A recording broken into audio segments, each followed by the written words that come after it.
मोहम्मद गौरी का पूरा नाम मोइनुद्दीन मोहम्मद बिन साम गौरी था। मोहम्मद गौरी ने 1176 ईस्वी में गजनी का सिंहासन संभाला। मोहम्मद गौरी ने भारत पर तुर्क राज्य की स्थापना की। गौरी और पृथ्वीराज चौहान की सेनाओं के बीच पहला युद्ध सन 1191 में थानेश्वर के पास तराइन के मैदान में हुआ था। गौरी के पास 1,20,000 सैनिकों की विशाल सेना थी, जिसमें हजारों की संख्या में घुड़सवार भी थे। उधर पृथ्वीराज चौहान की सेना भी 1 लाख के लगभग थी और उनकी सेना में हजारों हाथी थे। इस युद्ध में गौरी की भारी पराजय हुई, क्योंकि उसकी घुड़सवार सेना हाथियों का मुकाबला नहीं कर सकी।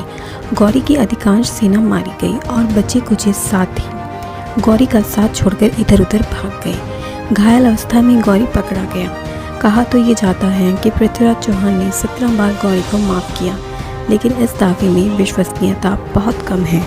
सन 1192 में उसने एक अधिक बड़ी सेना लेकर फिर भारत पर हमला कर दिया, जिसे तराइन का दूसरा युद्ध कहा जाता है।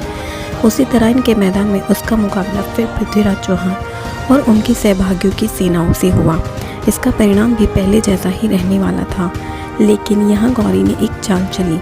हिंदू राजाओं का नियम था कि युद्ध हमेशा सूर्योदय के बाद और सूर्यास्त से पहले लड़े जाते थे।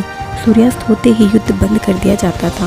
गौरी इस नियम को जानता तो था, लेकिन अपनी संस्कृति के अनुसार उसे मानता नहीं था।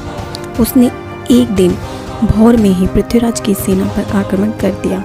तब तक उनकी सेना तैयार तो क्या, जाग भी नहीं पाई। इसलिए थोड़े समय में ही पृथ्वीराज की सेना का बहुत बड़ा भाग नष्ट हो गया और बची हुई सेना बिखर गई।